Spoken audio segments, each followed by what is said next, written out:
இயேசு கிறிஸ்து அவருக்கு சாந்தி உண்டாகட்டும், நான் தான் கடவுள், என்னை வணங்குங்கள் என்று சொல்கிறபடி மொத்த பைபிளிலும் சந்தேகத்திற்கு இடமளிக்காத ஒரு வசனம் கூட கிடையாது.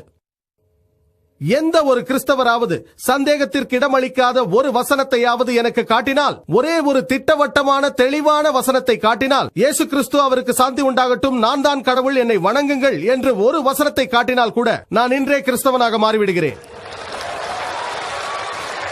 இஸ்லாமியர்கள் என்ன நம்புறாங்கன்னா, இயேசு கிறிஸ்து ஒரு தீர்க்கதரிசின்னு நம்புறாங்க. இயேசு கிறிஸ்து எங்கேயாவது தன்னை தீர்க்கதரிசின்னு அவர் பேசி இருக்கிறாரா, அவர் சொல்லி இருக்கிறாரா, தன்னை ஆராதிக்க தேவையில்லை, நான் ஒரு தேவன் இல்லைன்னு குரான்ல எங்கேயாவது சொல்லி இருக்கிறாரா? அந்த எக்ஸாக்ட் வேட காமிங்க அப்படின்னு நம்ம திருப்பி கேட்டா, நான் அவங்களை கேட்டா அவங்க என்ன பதில் சொல்ல முடியும்? சொல்ல முடியாது.